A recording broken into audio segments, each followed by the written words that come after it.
Before we start the sample paper, एक important tip. अब जितने भी तुमने क्वेश्चंस करने हैं या प्रैक्टिस करनी है आज के दिन, पहले तो कैलकुलेटर यूज मत करना.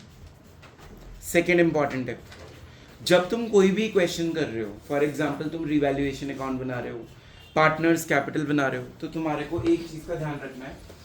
ये तुम्हारा पेपर में टाइम बहुत ज्यादा इंपॉर्टेंट बचाएगा. वो ये है कि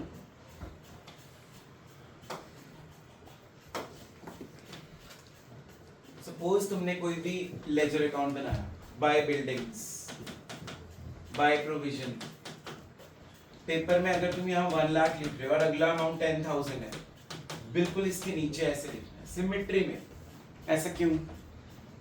बोलो. ताकि कैलकुलेशन तुम्हें दोबारा रफ पेज पे लिखनी ना पड़े. तो अगर तुम साफ साफ ऐसे लिखोगे, तुम्हें दोबारा से वही चीजें उठा के अगले पेज पे लिखनी नहीं पड़ेगी. इंपॉर्टेंट टिप है, समझ आ गया? इससे बहुत टाइम तुम्हारा सेव हो सकता है. नहीं तो बच्चे क्या करते हैं, मैंने देखा है मॉक में, सेम अमाउंट अलग पेज पे लिख रहे हैं, फिर उसको टोटल वहां कर रहे हैं.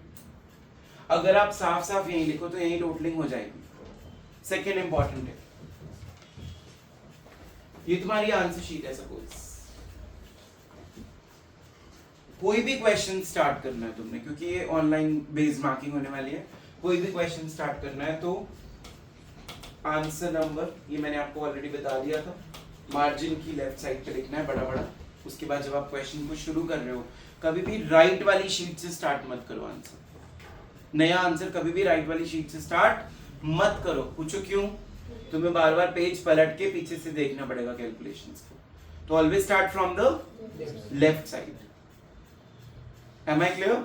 और जो अगर मान लो तुम्हारा बड़ा क्वेश्चन आने वाला है, रिवैल्यूएशन का, पार्टनर्स कैपिटल का, बैलेंस शीट का, तो हमेशा इसमें यही ध्यान रखना है, मैं ज्यादा से ज्यादा कहां से शुरू कर पाऊं? लेफ्ट साइड से.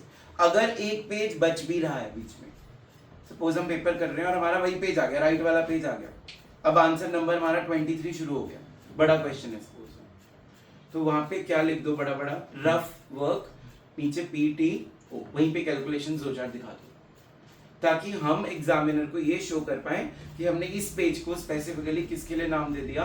रफ वर्क के लिए. अब आप नेक्स्ट पेज से जब अपना आंसर शुरू करोगे, रिवैल्यूएशन और बैलेंस शीट ऊपर नीचे आ जाएगी, और इस साइड क्या आ जाएगा? पार्टनर्स कैपिटल आधे पेज पे, उसके नीचे क्या आ जाएंगी? Working notes. तो एग्जामिनर को भी इजी होगा पेपर चेक करना. वो भी मैंने तुम्हें बताया था, अगले पेज पे जाना उसके लिए भी अब टफ है. ऑफलाइन में तो ऐसे पेज पलट लिया हमने, कंप्यूटर में ऑनलाइन पेज पलटना is difficult for him also. Clear है? तो हमेशा कहां से शुरू करना है न्यू क्वेश्चन? बड़े वाला लेफ्ट से. हैरी समझ आ रहा है मैं क्या बोल रहा हूँ? It will help you also by saving your time. तुम्हें बार बार पीछे पेज नहीं जाना पड़ेगा अपने आंसर को करने के लिए. रिवैल्यूएशन का आंसर तुम्हें साइड पे दिख रहा है. क्लियर? चलो, थर्ड इंपॉर्टेंट है. ये इंपॉर्टेंट टिप के एक अमेंडमेंट आई है, ध्यान से सुनो. जब मैंने तुम्हें चैप्टर पढ़ाया था डिबेंचर्स का, तो उसमें हमने एक टॉपिक पढ़ा था, writing of loss on issue of debentures. फिर हमने किया था 2 loss on issue of debentures. मान लो टोटल लॉस है 6,000 रुपीज का. मैंने कहा था सबसे पहले प्रेफरेंस किसको देनी है? बोलो. सिक्योरिटीज प्रीमियम, फिर surplus, that is statement of P&L. अब मेरे से कल एक बच्चे ने डाउट पूछा, संचित ने पूछा कि कैपिटल रिजर्व को हम यूज कर सकते हैं राइटिंग ऑफ के लिए. Can capital reserve be used for writing of loss on debentures account? The answer is yes, it can be used. In CA course, in BCom course, your answer shall be yes. उसमें amendment नहीं है. But CBSE ने अपनी website पे एक चीज डाल दी कि आप कैपिटल रिजर्व को अब से यूज नहीं करोगे. मतलब इस एग्जाम्स पे ये अमेंडमेंट एप्लीकेबल हो गया है. कैपिटल रिजर्व को अब आप यूज नहीं करोगे. अगर हम पुरानी बुक्स उठा के देखें ना, 2018, 19, 20 की, उसमें कैपिटल रिजर्व को यूज किया होगा प्रैक्टिकल्स में. ठीक है, लेकिन अब आपने यूज नहीं करना है. तो ये चीज मैं स्पेशली बता दूं कि कैपिटल रिजर्व का अगर बैलेंस दिया हुआ है, नोट देके आना है एज पर CBSE अमेंडमेंट. क्या लिखना है? एज पर, ये लाइन लिख लो, as per CBSE amendment. As per CBSE amendment, capital reserve will not be used, capital reserve will not be used for writing off loss on issue of debentures account, for writing off loss on issue of debentures. ये पूरा का पूरा आपने लिख के आना है उसमें, अगर ऐसा क्वेश्चन आ गया तो, ठीक है। अब मैंने ना अपने ग्रुप में पूछा, टीचर्स के ग्रुप में, कि जब सीए वाले अलाउ कर रहे हैं, बीकॉम वाले अलाउ कर रहे हैं, हमारी प्लस टू में अमेंडमेंट क्यों आई है? तो उन्होंने रीजन नहीं दिया। In fact they started fighting with each other. कोई टीचर बोल रहा है किसी को तू गलत है, कोई बोल रहा है कि तू गलत है। तो अब मेन रीजन सुनो इसका, सीबीएसई ने क्या दिया है कि क्यों नहीं करना यूज। जो कैपिटल रिजर्व है उसके नाम में क्या वर्ड है? कैपिटल है। तो ये हमारा जो कैपिटल एक्सपेंडिचर होता है सिर्फ उसको यूज करना है राइट ऑफ करने के लिए, जबकि writing of loss on issue of debentures क्या है हमारा? Revenue expense. क्या है हमारा? इसलिए हम कैपिटल एक्सपेंडिचर, कैपिटल रिजर्व को कैपिटल लॉस को राइट ऑफ करने के लिए यूज करेंगे, ना कि रेवेन्यू लॉस को राइट ऑफ करने के लिए। ठीक है, ये रीजन लिखना है तो लिख लो। Capital reserve can be used only for writing off capital losses. Capital reserve can be used only for writing off capital losses, not the revenue losses. चलो let's start. आपके phones में भी है paper. If you are not comfortable from reading from the screen, you can use your phones. Question number 17. पढ़ो, ready? Shweta, Meenu and Asha were partners in a firm 3:5:2. Meenu retired on 1st April after making all adjustments relating to revaluation, goodwill, accumulated profits. The capitals of Shweta and Asha showed a credit balance of 3 lakhs and 1 lakhs respectively. It was decided to adjust the capitals of Shweta and Ashu in their new profit sharing ratio, pass the necessary journal entries for bringing in or withdrawing the necessary amounts involved. Show your workings clearly. Carry downs given है आपको। Carry downs को क्या करोगे? Brought down. Carry downs को क्या करोगे? Brought down. उनको add कर दोगे, वो आ जाएगी new capital of the firm. उस न्यू कैपिटल को एनपीएसआर में बांटोगे, वो आ जाएंगे new carry downs. The answer shall be to cash by cash. और उसके बाद जर्नल एंट्री आपको फ्रेम करनी है। अब सुनो ध्यान से, पेपर में ना रिटायरमेंट का क्वेश्चन आने का बहुत बड़ा चांस है एडजस्टमेंट्स में से। रीजन बीइंग पिछले साल एडमिशन का है। टू कैश और बाय कैश वाला केस कौन से चैप्टर में से आ गया था पिछली बारी? एडमिशन। तो इस बार अगर आएगा एडजस्टमेंट टॉपिक 3 मार्क्स में, तो it shall be from, may be from, it can be from retirement chapter. ठीक है, अब मैं अगर यहाँ पे थोड़ा सा एक चेंज डाल दूं, इसी क्वेश्चन को अगर मैं टफ कर दूं, तुम कहते हो ना पेपर बहुत टफ था, बहुत टफ था। Question is very easy. This is sample paper 4th of CBSE जो आप कर रहे हो। ठीक है, 1 इजी होता है हमेशा, 2, 3, 4 उससे हार्ड होते हैं। तो मैंने सीधा हार्ड पेपर उठाया, मेरे को हार्ड नहीं लगा पहला क्वेश्चन, बहुत इजी क्वेश्चन है। अगर मैंने इसको थोड़ा सा हार्ड बनाना है पेपर में, मान लो मैंने यही क्वेश्चन कल तुम्हें फाइनल में डालना है, तो मैं एक वर्ड चेंज कर दूंगा इसमें बस। जहां मैंने क्रेडिट बैलेंस लिखे हैं, देखो लिखा है क्रेडिट बैलेंस, मैं एक का क्रेडिट लिख दूंगा और एक का क्या लिख दूंगा। अब क्या करोगे आश, आप बताओ। सपोज करो इसी क्वेश्चन के अंदर मैंने श्वेता के बैलेंस को क्रेडिट लिख दिया, आशा के बैलेंस को डेबिट लिख दिया। What will you do in final exam? आज तक किया ही नहीं हमने ऐसा क्वेश्चन। मान लो वहां आ गया, क्या करोगे आप? तू तो करेंगे ही। Yasha, what will you do in this question now? छोड़ देंगे? संचित, बैठे बैठे फर्स्ट बेंच ना खड़ा हो गए। पहले तो वही कैरी डाउन, एक तो लेफ्ट साइड आ जाएगा, एक राइट साइड। बस यही आंसर है। हम कैरी डाउन्स को लेफ्ट से राइट पे करते हैं ना। क्रेडिट वाला कहां पे आ रहा है, सॉरी डेबिट वाला कैरी डाउन कहां पे आ रहा है? क्रेडिट में। मतलब ये कैरी डाउन ऑफ श्वेता, और एक साइड ये डेबिट, ये क्रेडिट साइड है और ये हमारी डेबिट साइड है। हमें नॉर्मली कैरी डाउन्स यहां गिवन होते हैं दोनों के, बट एक का किधर दे दिया? इस साइड दे दिया। तो दैट मींस इसका ब्रॉट डाउन इधर लिखना है, इसका ब्रॉट डाउन इधर लिखना है। अच्छा, फिर हमने क्या रूल पढ़ा है? कैरी डाउन्स को क्या करना है आपस में? पर यहाँ ऐड होंगे, ऐड तब होंगे ना जब दोनों का बैलेंस क्या होगा, सेम। पर यहाँ पे एक का बैलेंस कौन सी साइड पे आ गया, क्रेडिट, और एक का बैलेंस कौन साइड पे आ गया, तो उनको ऐड करने की बजाय क्या कर देना, rest of the question will remain same. Got it? तो ऐसे हार्ड बना सकते हैं वो पेपर को, नॉर्मल है ये। इसको सीबीएसई बाद में यही बोलेगा, it was not tough, it was just check, we were checking the reading skills of the child, कि उसने वो डेबिट वर्ड पढ़ा कि नहीं पढ़ा। ठीक है, फिलहाल ये क्वेश्चन बहुत इजी है, हो जाएगा। सिट डाउन, करना तो नहीं कॉपीज पे, चले अगले पे, बोलो जल्दी। Next question number A B.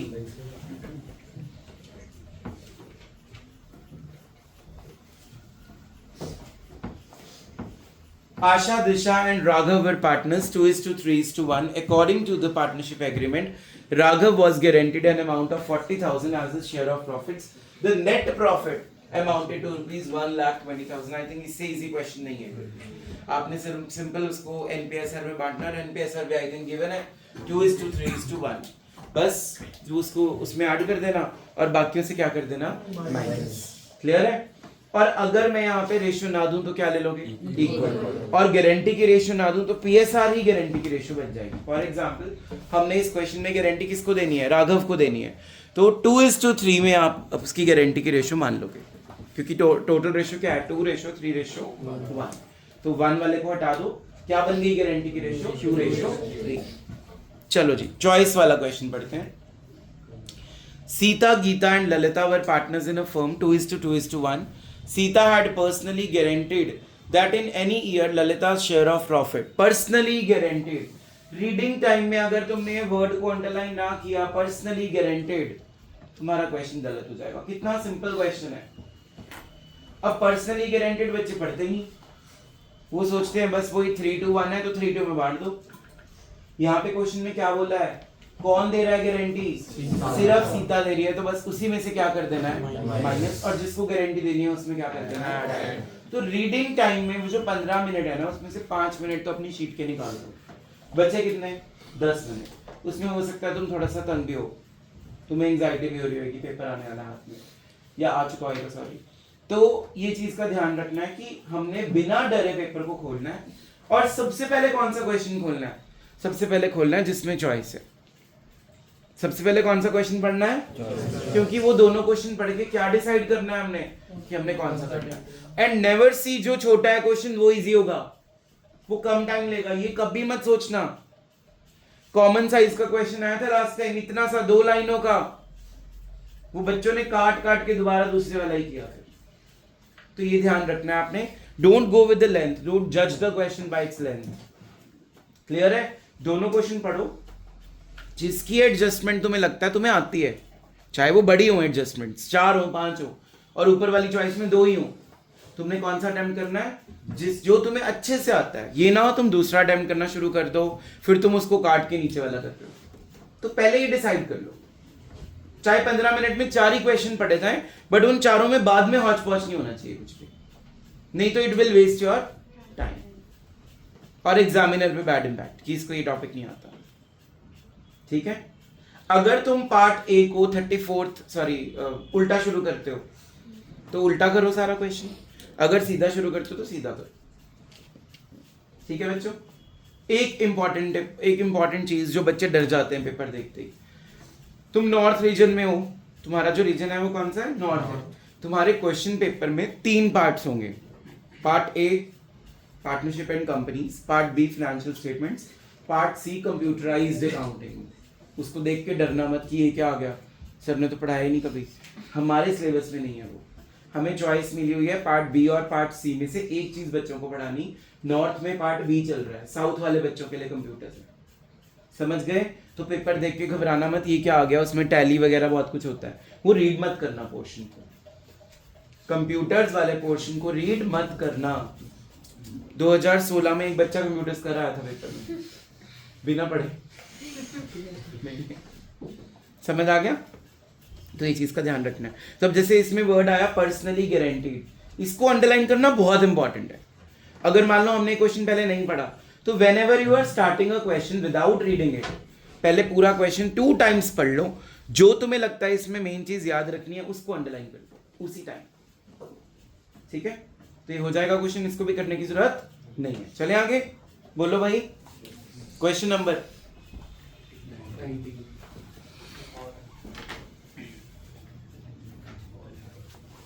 Question काफी लेंथी है, इसको एक बार पूरा पढ़ते हैं। Sita, Geeta and Lalita were partners sharing profits 2-1. Sita had personally guaranteed that in any year Lalita's share of profit after allowing IUC to all the partners at the rate of 5% per annum and charging interest on drawings 4% per annum would not be less than 10,000. हाँ जी mister Jindal, क्या इस line का कोई मतलब है after allowing interest on capital है? मतलब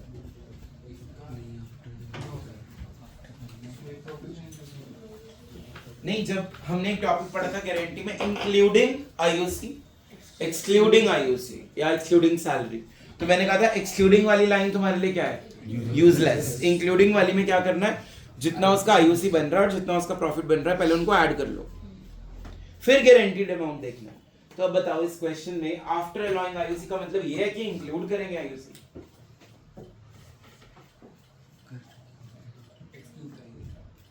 स्नेमन, is it including और एक्सक्लूडिंग? देखो वही चीज है बट नाम बदल दिया। अब हमें यही नहीं पता लग रहा ये इंक्लूडिंग है या एक्सक्लूडिंग है, क्या मतलब है इसका? क्या पेपर में मान लो ये आ गया कल, क्या करोगे? इंक्लूडिंग या एक्सक्लूडिंग क्या मानोगे? क्यों? क्योंकि उसका जो शेयर ऑफ प्रॉफिट है आफ्टर अलाउइंग इंटरेस्ट, तो इसका मतलब आईओसी देने के बाद, आफ्टर का मतलब क्या होता है? बाद में, तो आईओसी देने के बाद उसका प्रॉफिट इतना होना चाहिए, तो that means it is excluding. This line is useless in the question. समझ आया? तो ऐसे उसको आप अंडरलाइन करके इसका अपने मन में सोचना, आफ्टर का मतलब बाद में, तो आईओसी देने के बाद इतना प्रॉफिट देना है, दैट मींस ये लाइन हमें तंग करने के लिए दी हुई है। सिरा चलो, डरना नहीं है इतना। बिफोर अलाउइंग आईओसी तो ऐड करके करते, इंक्लूडिंग केस बन जाता है। चलो, The capitals of the partners were Sita, Geeta and Lalita were this. अच्छा, अब कैपिटल्स की डेट दे दी बच्चों, क्या डेट दे दी? 1 अप्रैल। दैट मींस ये कौन सी कैपिटल्स है? ओपनिंग, इसमें क्लोजिंग निकालने की जरूरत नहीं है, easy question. The net profit before allowing or charging any interest amounted to 40,000. हमें नेट प्रॉफिट भी बिफोर गिवन है और हमें बिफोर ही चाहिए। समझ में आ गया? तो और भी इजी हो गया क्वेश्चन, कुछ भी आफ्टर चार्जिंग नहीं है इस क्वेश्चन में। Sita withdrawn 4,000 on 1st April and Lalita withdrew 5,000 during the year. अब 1st April तुम्हें एक डेट दे दी ड्रॉइंग्स की, 1st April। मैं तुम्हें एक बात, एक टिप दे रहा हूं, जब भी डेट दे देंगे ना बेटा, do not use simple method, always use product method. अब प्रोडक्ट मेथड क्या है वो एक बार देख लो। 1st April, जशन स्टैंड अप। 1st अप्रैल को कितनी विड्रॉइंग है? 4,000। मार्च में बुक्स क्लोज हो रही है, मतलब कितने मंथ्स पड़े हैं पूरे? 12। प्रोडक्ट निकालो, 12 4 जा 48,000। 48,000 into rate of interest on drawings is what? 4% per annum into 1 by 12. This is the IOD. Product method is very easy. Date, amount, number of remaining months, and then you have to calculate the product, apply the rate, summation of product, apply the rate upon 100 into average period in product method is always 1 by 12. Done. While calculating the IOD of the another partner जिसने भी drawing करी थी during the year, मतलब ये उसकी पूरे साल की ड्राइंग्स है, नहीं बताया बिगिनिंग मिडिल एंड, तो 5,000 into 12 नहीं करना क्योंकि पूरे साल की गिवन है, सीधा 4 by 100 into 6 by 12, क्योंकि क्वेश्चन में मेंशन नहीं है बिगिनिंग मिडिल एंड, तो मैंने क्या मान लिया? अब देखो क्वेश्चन इजी है, ये पॉइंट से क्वेश्चन गलत हो सकता है सबका। समझ गए? अगर आप इसमें सिंपल मेथड लगाने लग जाओ आपका क्वेश्चन डेफिनेटली गलत होगा, क्योंकि आपका आईओडी कुछ और ही आएगा। तो जब भी डेट दे देंगे कौन सा मेथड लगा लो? प्रोडक्ट। ठीक है, हो जाएगा क्वेश्चन ऐसा अगर आ गया तो। चले आगे।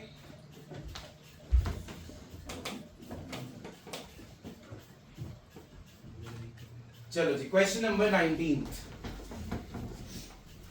Neon Limited purchased assets worth rupees 18 lakhs and took over liabilities of 2 lakhs of Zenith Limited for a purchase consideration of 15 lakhs. Neon Limited paid the amount by accepting a bill of exchange of 3 lakhs. ठीक है जी, 15 लाख में से 3 लाख दे दिए, कितने रह गए? 12 लाख.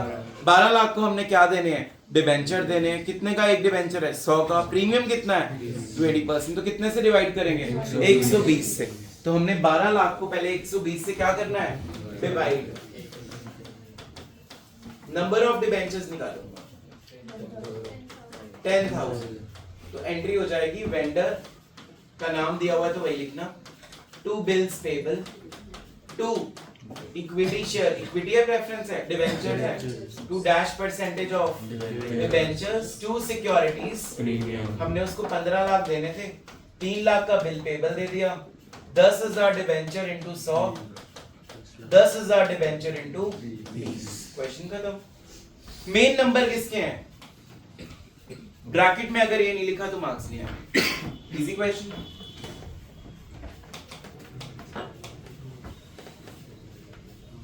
चलो जी, अब चॉइस आ गई इसमें. पढ़ो इसको, क्वेश्चन को Vaibhav loudly in the class. JN limited को रीड करो बेटा. JN Limited were registered with an authorized capital of 2L equity shares of rupees 100 each. The company offered to the public for subscription 1 lakh shares. Application for 1 lakh 50,000 shares were received and allotment was made to all the applicants on pro rata basis. All calls were made and were duly received except the second and final call of rupees 4,000. The amount payable on second and final call was rupees 20 per share. Present the share capital in the balance sheet of the company as per schedule 3 part 1 of the Companies Act 2013. मैंने तुम्हें जितने balance sheet के question कराए हैं उसमें ये वाला point कभी आया ही नहीं, ना फाइनल टच में ना बुक में. बट कॉमन सेंस पूछिए, तुम अपना दिमाग लगा के क्वेश्चन कर सकते हो. कैसे? तुम्हें बता दिया कि एक शेयर होल्डर है जिसके 4,000 रुपए नहीं आए. कितने नहीं आए? 4,000. दिख रहा है? 4,000 rupees is not yet received. और तुम्हें फाइनल कॉल का अमाउंट दे दिया पर शेयर में. कितना है? डोंट यू थिंक यहां से आप नंबर ऑफ शेयर निकाल सकते हो? कैसे? 4,000 डिवाइडेड बाय कितने शेयर आ गए बेटा उसमें? बस अब बन गया मेरे वाला ही क्वेश्चन जो मैंने क्लास में कराया. थोड़ा सा दिमाग लगाना है. पेपर टफ नहीं आ रहा, पेपर मॉडरेट आ रहा है. लेकिन आपको ये दिमाग लगाना पड़ेगा कि 4,000 रुपए मिले नहीं और एक कॉल कितने की थी? 20 रुपए की. तो यहां से क्या निकाल लो फटाफट? Number of shares. फटाफट से कॉपी पे करके दिखाओ मुझे क्वेश्चन जल्दी. चलो भाई देखो बोर्ड पे, इसमें एक और बड़ा प्यारा पॉइंट है. ऐश, कैन यू बी क्वाइट? बोलना ही नहीं है. हमारी ऑथराइज्ड कैपिटल कितनी गिवन है? 2 लाख शेयर्स ऑफ 100 ईच. करो multiply. 20 lakh 2 crore 2 crore. Applications issued मतलब शेयर्स इशूड 1 लाख, मतलब 1 लाख इंटू 100 1 करोड़. डन है. उसके बाद वो कह रहा है कि हमें एप्लीकेशंस कितनी आई थी और हमने प्रोराटा पे शेयर्स दे दिए. इसका मतलब 150 को हमने कितने शेयर दिए हैं? तो ऐश हमने अलॉट तो 1 लाख किए हैं ना, शेयर्स तो 1 लाख अलॉट किए हैं ना. तो जो आप बाइफरकेशन करोगे वो किस में से करोगे? 1 लाख में से 200 को अलग कर दो और 99,800 को अलग कर दो. समझ आ गया? गलती पता लग गई? 200 सबको पता लग गया कैसे आया है या दोबारा बताऊं? उदित नहीं समझ आ रहा? 4,000 को 20 से डिवाइड किया था मैंने, 200 शेयर्स आ गए थे. तो ये फुली पेड अप होंगे और इसको 80 से मल्टीप्लाई करोगे. क्या शेयर फोरफिट हो रहे हैं क्वेश्चन? तो फोरफिटेड वर्ड लिखना है, नॉन फुली पेड अप नहीं लिखना है. आप ऐसे भी लिख सकते हो इनको. देखो इधर बोर्ड पे 99,800 into 100 ये हो गया फुली पेड अप. और उसके बाद लिखोगे आप नॉन फुली पेड अप में 200 into 100 minus calls in arrears 200 into 20. बात वही बनेगी 200 into 80. मैंने तुम्हें डायरेक्टली यही बताया हुआ है करने को. तो आप फाइनल टच की प्रेजेंटेशन के अकॉर्डिंगली अगर करना चाहते हो क्वेश्चन तो यहाँ पे उन्होंने क्या माइनस करके दिखाई होती है? Calls in. तुम्हें करना है करो, नहीं करना डायरेक्टली क्या कर दो? 200 into 80. क्लियर है क्वेश्चन? आंसर नीचे दिए हुए हैं, चेक कर लो। आंसर की के साथ पेपर भेजा मैंने ग्रुप में, करके चेक करो अपना आंसर जल्दी।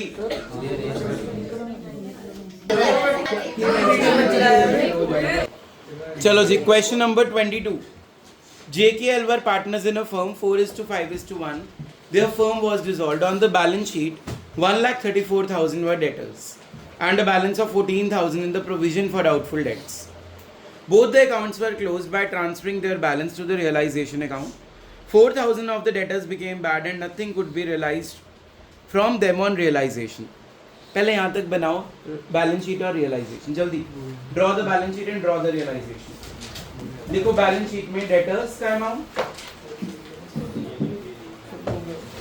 डेटर्स में लिखो कितना अमाउंट गिवन है, 1,34,000 minus provision for doubtful debts 14,000।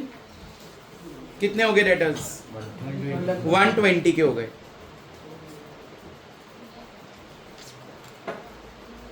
134 minus 14 is what? 120। ऐसे किए संचित, ठीक है। अब रियलाइजेशन अकाउंट में जो डेटर्स जाएंगे वो कौन सी साइड जाएंगे? Debtors are on right side. कहाँ आ गए? लिखो 2 डेटर्स 120, सॉरी 134, ग्रॉस अमाउंट जाता है पता है ना, और प्रोविजन कौन सी साइड चली जाएगी? ऑपोजिट साइड डाल दो उसको। ठीक है बच्चों, यहाँ तक समझ आ गया? अब डेटर्स को बेच दो। कितने रुपए पे बेचेंगे? बोर्ड पे देखो, बैड डेट कितनी हुई है? तो 134 में से 4 माइनस करो, कितना आया आंसर? 130 पे बेच दो डेटर्स को बाय कैश। रियलाइजेशन में शो करेंगे ऐसे माइनस बाय कैश। डन है यहाँ तक कुछ? अब यहाँ जर्नल एंट्री पास करो यहाँ तक कि 2 एंट्रीज बनेंगी, एक तो प्रोविजन की कर दो और एक डेटर्स को बेचने की कर दो जल्दी से। जो चीज डेबिट हुई है वो क्या हो जाएगी? ऊपर या नीचे क्या लिखना है? Realisation, realisation. 2 entries done. करके दिखाऊंगा क्या हो रहा है, ठीक है। Be quiet. आगे बढ़ते हैं क्वेश्चन को। K agreed to look after the dissolution work for which he is allowed a remuneration of 16,000. K also agreed to bear the dissolution expenses for which he was allowed a lump sum payment of 4,000. Actual dissolution expenses were 6,500 and paid by from the firm's cash. Loss on dissolution amounted to 37,000. देखो पहले मैं समझा रहा हूँ point को, बड़ा important point है, paper में आ सकता है।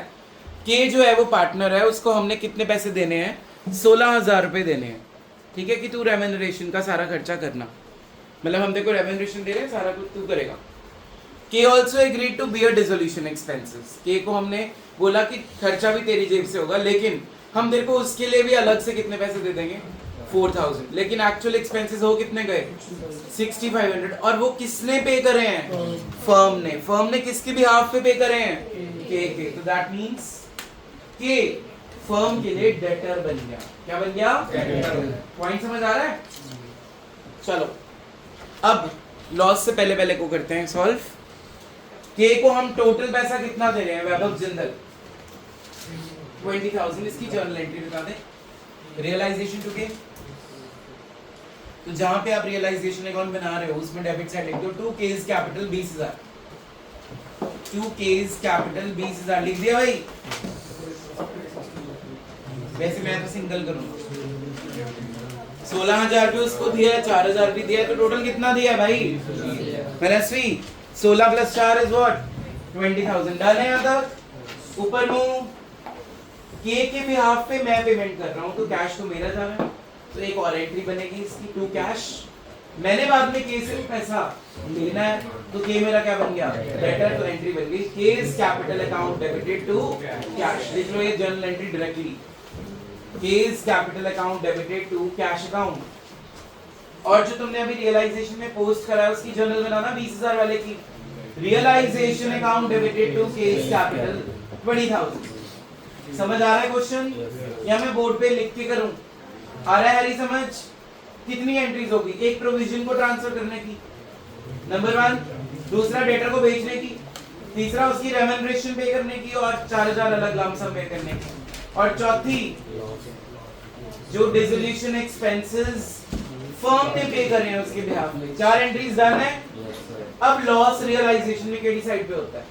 क्रेडिट साइड पे। केडी साइड पे होता है? तो जर्नल एंट्री में पार्टनर्स का नाम क्या हो जाएगा? डेबिट। फॉर एग्जांपल अगर एबीसी पार्टनर्स हैं तो एंट्री बनाओ A is capital, B is capital, C is capital to बांट दो, क्वेश्चन खत्म। हाँ जी। सो जो हमारा एक्सेस है इस क्वेश्चन में 23rd में 1,50,000 और 30 आया है अलॉटमेंट के टाइम पे। 1,50,000 को हमने 120 से एडजस्ट जब किया तो अभी 30,000 और एक्सेस बच रहा है जो किस कॉलम में जाएगा? फर्स्ट कॉल में, क्योंकि क्वेश्चन में लिखा भी है कि excess money is to be utilised up to first call. Clear है यहाँ तक? अब शेयर होल्डर 1 कौन है? मयंक, जिसने कितने शेयर्स के लिए अप्लाई किया है? 1500। ही इज फ्रॉम कैटेगरी 2, मतलब 50-40। यस और नो? तो अब हम निकालेंगे वर्किंग नोट में उसके शेयर्स अप्लाइड से अलॉटेड। मयंक को सॉल्व करते हैं। Working note 1, calculation of shares allotted. कौन सी कैटेगरी का था? सेकंड, मतलब 40,000 अपॉन 50,000 इनटू 1500 कितने आ रहे हैं? 1200 शेयर्स। अब वर्किंग नोट बनाते हैं। Application money received on 1500 shares. Application money कितनी थी? 3 रुपीस। कितने पैसे आगे होंगे इसके? 4,500। Application money required 1200 into 3 is what? 3,600. That means excess portion is 900 rupees. Now, allotment money required is 1200 into 3, 3,600 minus 900. ये आ गई हमारी पहला वर्किंग नोट का आंसर, कॉल्स इन एरियर्स। अब इसमें फर्स्ट कॉल भी नहीं थे, देखो फर्स्ट कॉल पे डिफॉल्ट निकालो। 1200 इंटू कितने किया फर्स्ट कॉल? 3,600 आ गया हमारा सेकेंड एरिया। क्या इसने फाइनल कॉल भी नहीं दी? तो फाइनल कॉल कितने किए? 1200 इंटू 2। पक्का टू किए जशन? पहले हमने सारे एरियर्स में अंक के सॉल्व कर लिए। डन है भाई। अब दूसरा शेयर होल्डर कौन है? कविता। कैटेगरी बताओ? फर्स्ट। और शेयर्स अप्लाइड कितने हैं? और इसने क्या नहीं दिया? ना फर्स्ट और फाइनल कॉल। अब इसको हम अलग से सॉल्व कर लेते हैं। कविता को बड़ा इंपॉर्टेंट क्वेश्चन है ये, पॉइंट भी बहुत अच्छा है इसमें। Applied for 1800 shares. तो पहले निकालेंगे शेयर्स अलॉटेड। कैटेगरी 3 थे, 3 क्या? ये तो फुल कैटेगरी है। कैटेगरी 1 है। तो अप्लाइड गिवन है कि अलॉटेड गिवन है? 90-40। तो क्या लिखूं? 40 अपॉन 90 इंटू। हाँ जी जशन, शेयर्स अलॉटेड कितने आ रहे हैं? यही है भाई सबके। Shares allotted how much? 800। चलो भाई अब ध्यान से देखना। Application money received on 1800 shares, 18 3 minus application money required 800 into 3, 2400, excess 3000। यहाँ तक समझ आ गया? अब उसने फर्स्ट कॉल नहीं दी, दैट मींस अलॉटमेंट दी थी। अलॉटमेंट ड्यू 800 into 3 कितना बन रहा है? उसका एक्सेस हमारे पास अभी भी कितना पड़ा है? दैट मींस उसको अलॉटमेंट पे पैसे देने की कोई रिक्वायरमेंट नहीं है। अभी भी क्या आ रहा है उसका? एक्सेस। आ गया समझ क्वेश्चन? कितना एक्सेस आ गया उसका अभी भी? 600 रुपए। अब first call due, first call कितने की थी? 3 रुपीज। 2400 में से ये 600 भी क्या कर देंगे? अब ये आ गई उसकी कॉल्स इन एरियर्स कितनी आई हैं? अगर ये 6 मार्क का क्वेश्चन है, कविता का वर्किंग नोट डेट नंबर का हो तो मुझसे कम, समझ गए?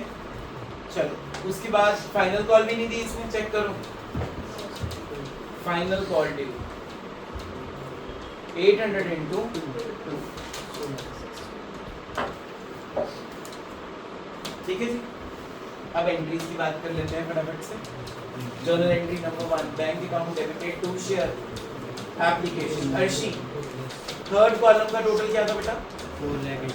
4,80,000। Entry number 2, share application to share capital to allotment to first call. इसको फर्स्ट कॉल ही लिखना है, एडवांस मत लिखना, चाहे आंसर के में फर्स्ट कॉल इन एडवांस क्यों ना लिखा। हाँ जी, एप्लीकेशन में 480, शेयर कैपिटल में फोर्थ कॉलम का टोटल बताओ। 3 लाख। जशन क्या बोला तुमने? 270। हॉरिबल। इधर देख कितना है टोटल फोर्थ कॉलम का? उसके बाद अब अलॉटमेंट में क्या डालूं? Excess or required whichever is. Excess है 1.5 लाख और रिक्वायर्ड है 1.20। कितना जाएगा? अब सेकेंड कैटेगरी में देखो, एक्सेस कितना है? 30, रिक्वायर्ड कितना है? 1.20। तो अब लेस कौन सा है? तो पहले वाले में विनर 120, दूसरे वाले में विनर 30। टोटल कितना हो गया? बोलो 120 प्लस 30 कितना होता है? 150। तो अलॉटमेंट के सामने क्या लिखेंगे? 1,50,000। और कैसे लिखेंगे मैंने आपको बताया था, सीधा नहीं लिख देना 150, से शो करना है 120 प्लस 30, ताकि एग्जामिनर को क्लियरली पता लगे कि हमने पहली कैटेगरी में से छोटे वाला एक 20 उठाया और दूसरी कैटेगरी में से छोटे वाला 30 उठाया। अगर ये नहीं लिखोगे हाफ मार्क कटेगा। अभी लिख लेना जो कर चुके हैं क्वेश्चन। इसके बाद ऐसे ही फर्स्ट कॉल पे चलो। See here on the board, every one of you. Excess is what? 30. Required is what? 120. Whichever is less is what? 30। ये फर्स्ट कॉल के सामने आ जाए। मैच हो गया देखो। Entry number 3, share allotment, premium भी है देखना। 2 शेयर कैपिटल, 2 सिक्योरिटीज, प्रीमियम। हम कितने को शेयर्स कितने इशू कर रहे हैं? 1 lakh into 3, 1 lakh into 2, 1 lakh into 1। Entry number 4, bank account debited, calls in arrears एक ही होंगे मयंक के, 2 शेयर अलॉटमेंट। अब लिखो मत, अब मेरे को देख लो बस। अलॉटमेंट में 480 से आपने डेबिट किया था, तो क्रेडिट भी 480 से होना चाहिए। नहीं, 3 लाख से डेबिट किया था तो क्रेडिट भी 3 लाख से होना चाहिए। हमने ऑलरेडी 1.5 लाख से क्रेडिट कर दिया। यहाँ कितना आएगा? 1,50,000। और इसका अमाउंट, मयंक का अमाउंट हमने वर्किंग नोट में निकाला होगा। How much? 2700। डन।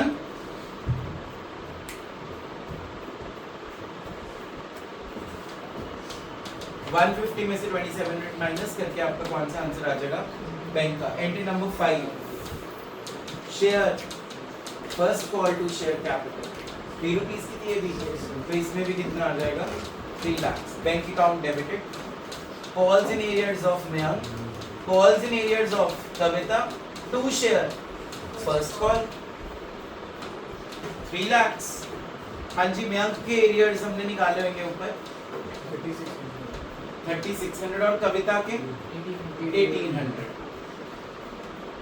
तो 3600 यहाँ पे और 1800 यहाँ पे, और यहाँ पे क्वेश्चन मार्क डाल रहा हूँ। हाँ जी करेंगे। फर्स्ट कॉल पे भी एक्सेस किया था ना हमारा, कितना? 30। तो 3 लाख में से 30 क्या करेंगे? माइनस, मतलब यहाँ कितना शो करेंगे? 2,70,000, जैसे अलॉटमेंट में करा। क्लियर है?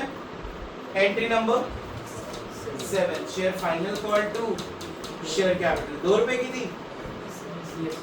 तो इसमें अमाउंट कितना आ जाएगा 2 lakh. Entry number 8, bank account debited, call in arrear of only Kavita 2 share, नहीं बैंक भी है ना, 2 share final call 2 lakh. Mayank का आंसर क्या था 2400 और कविता का, ठीक है, कविता का 1600, उसका 2400। बैंक में क्वेश्चन डन। अब बताओ forfeit हो रहा है। All the shares of Mayank and Kavita were forfeited and subsequently reissued at ₹7 per share, fully paid up। अब forfeit करेंगे।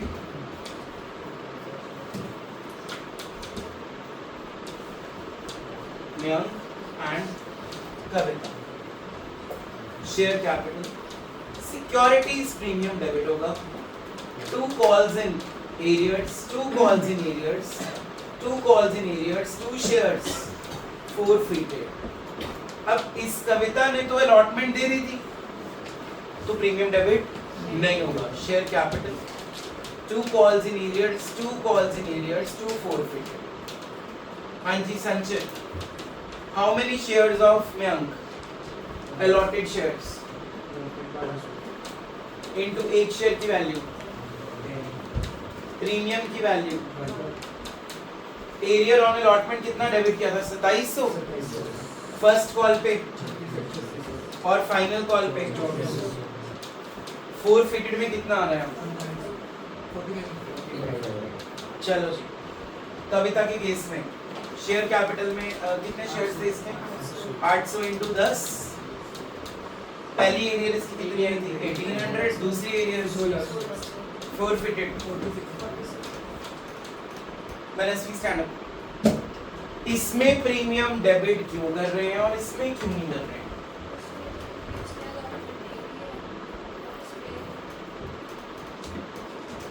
उसमें क्या प्रीमियम डेबिट कब होगा? क्या बोला था मैंने? नहीं दिया। तो इसमें जो हमारा मयंक है उसने अलॉटमेंट मनी नहीं दी थी, तो इसलिए प्रीमियम डेबिट फोरफीचर पे होगा। और कविता ने अलॉटमेंट एक्सेस था उसका ऑलरेडी, तो उसने दैट मींस हमें अलॉटमेंट मनी एडजस्ट कर दी, तो दैट मींस प्रीमियम का अमाउंट भी हमने उससे रिसीव कर लिया। चलो चले आगे। रीइश्यू सारे हो रहे हैं shares. Reissue bank share forfeited to share capital, then we have bank share forfeited to share capital। कितने शेयर्स थे?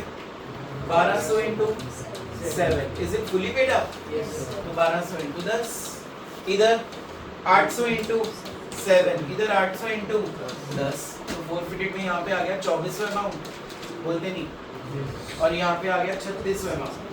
सही बोला मैंने? अब इसका forfeited माइनस इसका forfeited, पहला आंसर। इसका forfeited माइनस इसका forfeited, दूसरा आंसर 20। तो 22 plus 9 is what? आंसर की में देखना 30 है कैपिटल लेस। खत्म question. This was question number 23 और ये बहुत टफ नहीं था। This was not at all tough. सिर्फ इस पे फर्स्ट कॉल पे एक्सेस में नहीं गई, और ऐसे क्वेश्चन फाइनल टच में बहुत हैं। तो इसको देख के मत बोलना पेपर बहुत टफ है, ये तो बहुत बेसिक क्वेश्चन डाला उनको उसमें।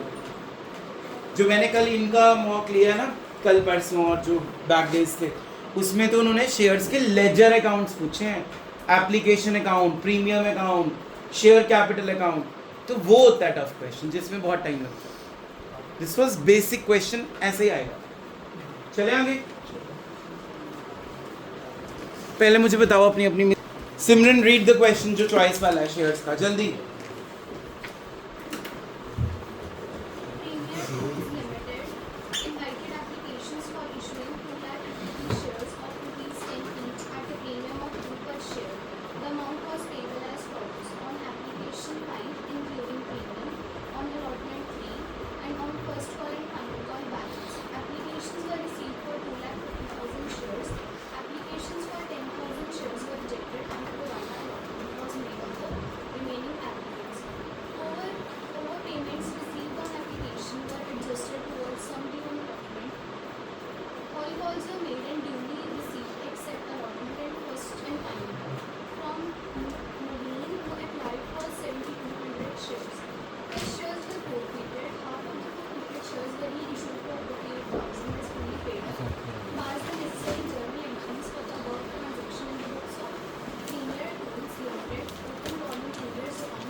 अगर मैं तुम्हारी जगह होता +2 में तो मैं ये वाला क्वेश्चन अटेम्प्ट करता क्योंकि टाइम कम लेगा।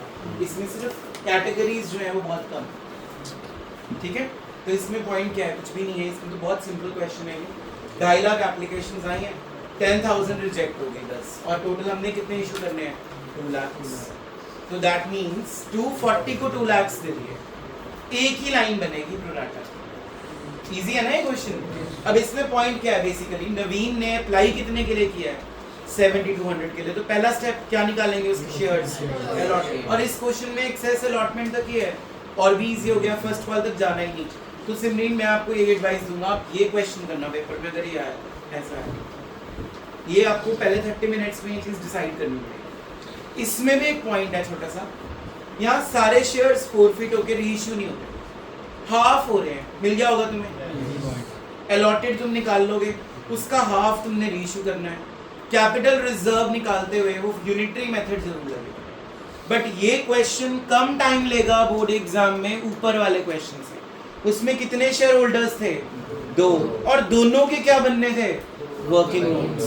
इसमें एक ही शेयर होल्डर है और एक का ही क्या बनना है। तो मैं तुम्हारी जगह पे होऊंगा तो ये क्वेश्चन अटेम्प्ट करूंगा, अभी करवाऊं या डन है। Next question. 48,000 बैंक वाली वैल्यू है ना, 48,000। हाँ जी हाँ जी हाँ जी, वो तो पॉइंट करा दिया मैंने छोटे क्वेश्चंस में आपको पहले। क्वेश्चन नंबर 24, भूमिका read out loudly.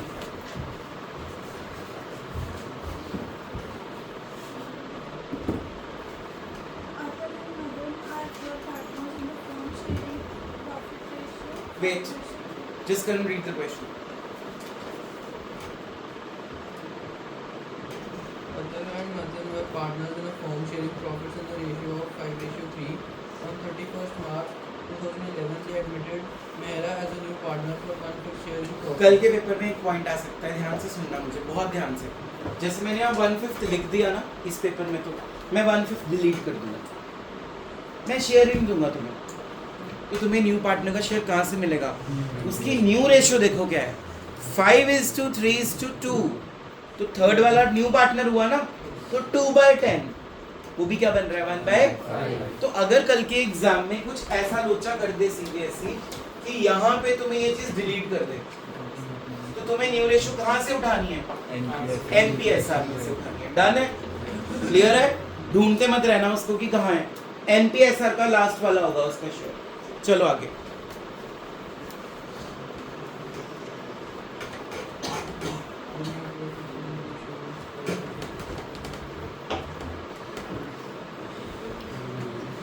On Mehra's admission, the balance sheet of the firm was as follows.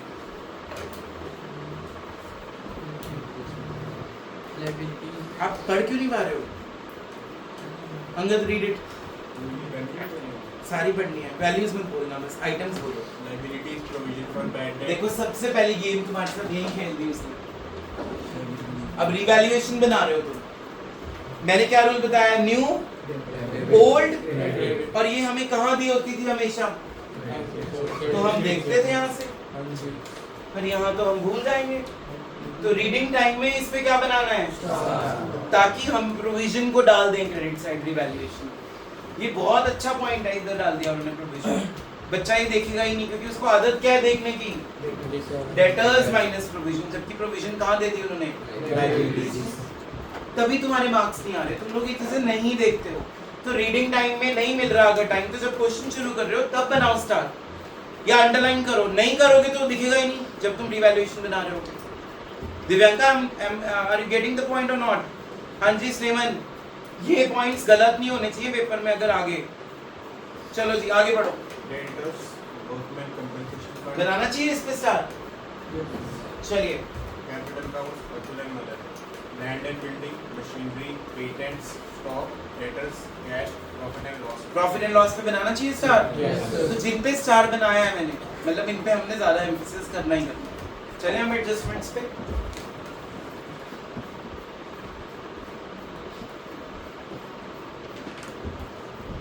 Vaibhav Sharma, first point read out loudly. Mehra will bring rupees 40,000 as his capital and rupees 16,000 for his share of total premium, half of which was withdrawn by Atul and Mother. मेरा 40,000 की capital आ रहा है, उसकी capital account में चला जाएगा by cash या by bank, और बाय प्रीमियम फॉर गुडविल 16,000 बांट देंगे सैक्रिफाइसिंग पार्टनर्स के अंदर। अब तुम्हें इस क्वेश्चन में ओल्ड रेशियो गिवन है, चेक करो स्टार्टिंग में, न्यू रेशियो भी गिवन है। तो पहले स्टेप में हमें वर्किंग नोट किसका बनाना है, sacrificing ratio, that is old minus, check करो गेन तो नहीं हो रहा, जल्दी निकाल के दिखाओ, old minus new. Sacrificing ratio क्या है, 5 रेशियो।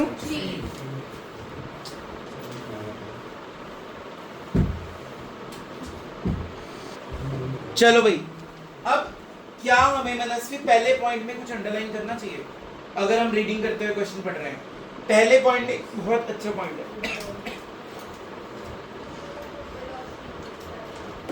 इसमें से कुछ अंडरलाइन नहीं करना जो बच्चा भूल सकता है।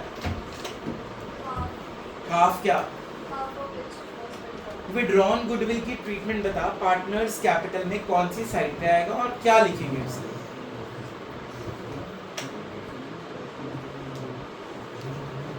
जैसे तुमने पार्टनर्स कैपिटल में लिख दिया by premium for goodwill credit side पे, और उसको ए और बी में बांट दिया सैक्रिफाइसिंग रेशियो में, याद है ना इतना तो।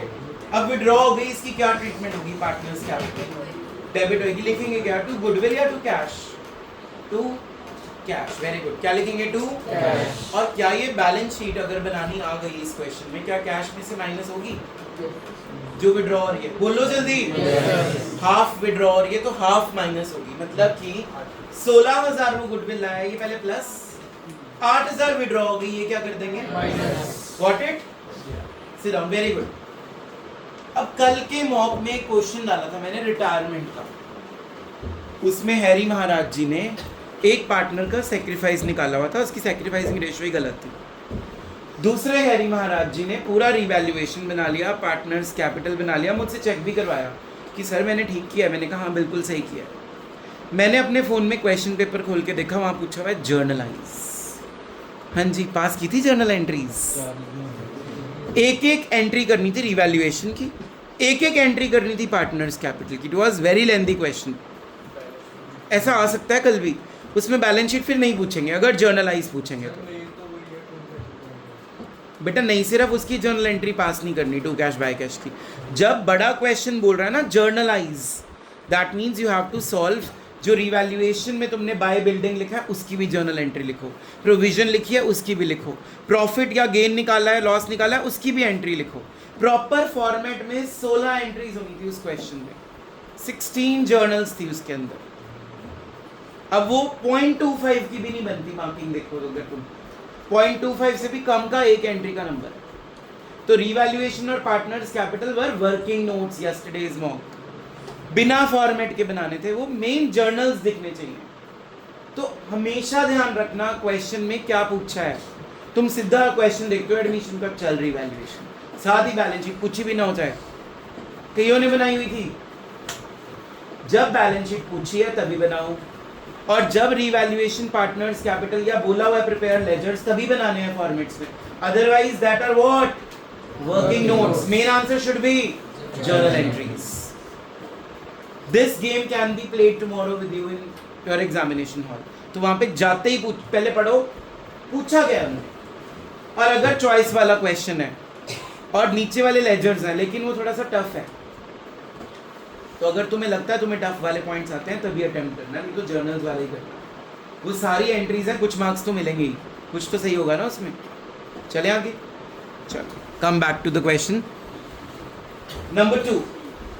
Provision for 2.5% for bad and doubtful debts was to be created. अब यहाँ सीबीएसई तुम्हारी अरिथमेटिकल एक्यूरेसी को चेक कर रहा है, 2.5% रेट दे दिया। अब जिनका मैथ्स ही नहीं अच्छा वो डेसिमल लगा के पॉइंट बढ़ा नहीं सकते, जीरो लगा के। डेटर्स कितने थे, देखो डेटर्स कितने हैं, 47,000 इनटू 25/1000। सही करा मैंने, पॉइंट उड़ के नीचे क्या लगा दी, तो ये आ गई न्यू प्रोविजन। अब जब हम इसको न्यू प्रोविजन को निकाल लेंगे, 47,000 में से बैलेंस शीट में क्या कर देंगे, माइनस, और रीवैल्यूएशन की कौन सी साइड डाल देंगे? डेबिट, क्योंकि न्यू वाली कहाँ जाती है? क्या इस क्वेश्चन में ओल्ड प्रोविजन थी? हमने स्टार लगाया होगा, पहला स्टार मैंने उसी पे लगाया था। ये कहाँ डालनी है? Credit side of revaluation account. Am I clear? अगर तुम ये साथ में ही नहीं डालोगे ना, और मान लो तुम क्वेश्चन पूरा कर चुके हो, जब तुम न्यू बैलेंस शीट बनाने लगे हो, फिर तुम्हारी नजर जाएगी ओ मेरा तो रिवैल्यूएशन ही गलत हो गया, फिर तुम काट के सारा क्वेश्चन दोबारा शुरू करोगे। इसीलिए बोल रहा हूँ ऐसे पॉइंट्स को पहले ही क्या कर लो, पेपर में हाईलाइट स्टार बना लो उस पर। हैरी समझ आ रहा है बेटा? चले आगे। थर्ड पॉइंट,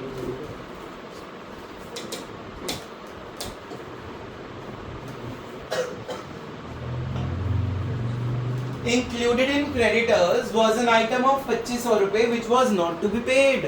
हमने 2500 की क्रेडिटर्स को पैसा नहीं देना। मुझे क्या हो रहा है? प्रॉफिट। रिवैल्यूएशन की क्रेडिट साइड और क्रेडिटर्स में से minus. Next point, a provision was made for outstanding electricity bill of 3000। हमने इलेक्ट्रिसिटी का बिल पे करना है, मुझे लॉस हो रहा है। रिवैल्यूएशन की डेबिट साइड, और अभी पे नहीं किया तो मेरी क्या बन गई? लायबिलिटी। इसको साथ के साथ लायबिलिटीज में पोस्ट करेंगे। चले आगे। A claim of 325 for damages against the firm was likely to be admitted. Provision for the same was to be made. हमें एक और डैमेज का क्लेम बनाना है, ये भी रिवैल्यूएशन की डेबिट साइड और liability side of balance sheet. अब देखो कोई वर्डिंग ऐसी है जो तुम्हें समझ ना आई हो, तुम पूछना चाहते हो मेरे से, कोई पॉइंट की हिंदी का तुम मीनिंग ना निकाल पाओ। Anyone wants to ask anything from me? Please ask right now. A claim of 325 for damages against the firm, मतलब हमें कोई डैमेज हुआ था 325 रुपए का, उसको अब रिकॉर्ड करना है। हैव टू बी एडमिटेड, मतलब उसको बुक्स में लेके आओ। तो लॉस हो रहा है ना हमें रिवैल्यूएशन अकाउंट की डेबिट में, और अभी वो 325 रुपए तूने पे करने हैं, तो liability side of balance sheet. After the above adjustment the capitals were to be adjusted on the basis of Mehraj capital. Actual cash was to be brought in and paid off as the case may be। prepare revaluation account, capital account and balance sheet of the new firm। that means this is adjustment of capitals। कौन सा case? to cash by cash। case 3 according to my notes, case number 3 what is to be done? पहले हम revaluation और balance sheet साथ साथ बना लेंगे, and में हम अपने पार्टनर्स कैपिटल को कंप्लीट करेंगे, 4 लाइनें छोड़ेंगे, फिर वर्किंग नोट बनाएंगे। वर्किंग नोट था कैपिटल ऑफ द फर्म निकालनी है। Capital brought in by the new partner into reciprocal of his share. इस क्वेश्चन में वो कैपिटल लाया कितनी था? 40,000 और उसका शेयर था 1/5, तो 40,000 इंटू 5/1 कितनी आ गई? 2 लाख। इसको एमपीएसआर में बांटो, वो भी गिवन थी क्वेश्चन में 5:3:2, वो आ गए कैरी डाउन्स। जो 4 लाइनें छोड़ी थी उसके नीचे कैरी डाउन्स डेकोरेट करेंगे। अब बैलेंसिंग फिगर निकालेंगे, या तो आएगा टू कैश या क्या आएगा? By cash. अगर टू कैश आया तो वो कैश में से क्या हो जाएगा? माइनस, क्योंकि वो ड्राइंग्स हैं। अगर बाय कैश आया तो वो कैश में क्या हो जाएगा? प्लस, क्योंकि वो क्या है? Additional capital introduced. डन है। फोर्थ पॉइंट है बेटा, इलेक्ट्रिसिटी का बिल पड़ा है, उसको देना है भैया, तो आपको लॉस हो रहा है ना, देना है, अपनी लायबिलिटी क्रिएट हो गई है। Provision was the same was to be made, मतलब बनाओ बुक्स में प्रोविजन, इसकी रिकॉर्ड करो इसको।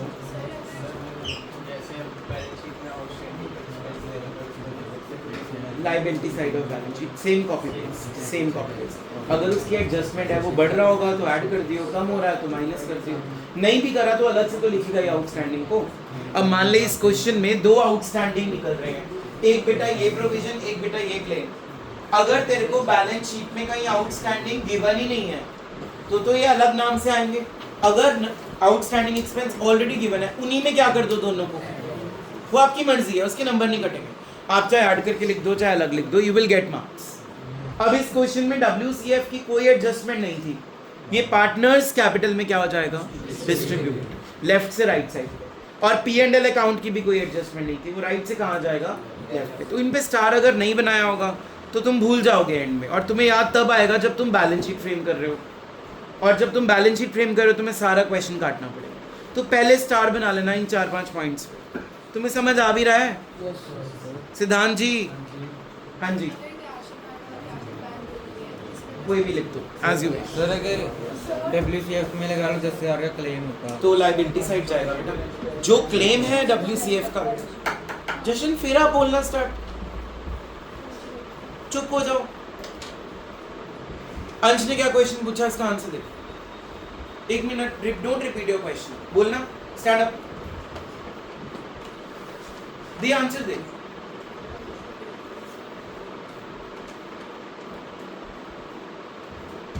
बोलो अपना क्वेश्चन उसको, she will tell। अगर WCF पे क्लेम आता है तो क्या करते? इसी क्वेश्चन में मैं एक एडजस्टमेंट ऐड कर रहा हूँ। Claim on WCF is 22,000। WCF पे claim on WCF 22,000। मैंने एंट्री नहीं पूछी, ट्रीटमेंट बता, रिवैल्यूएशन में और बैलेंस शीट में और पार्टनर्स कैपिटल में। तो पहले माइनस करके जो 10,000 रह जाएगा वो पार्टनर्स में डिस्ट्रीब्यूट ठीक है, बिल्कुल। 22,000 का क्लेम हो गया तो 10,000 रह गया, वो पार्टनर्स में क्या हो जाएगा? अब जो क्लेम है उसका क्या करना है? शाबाश।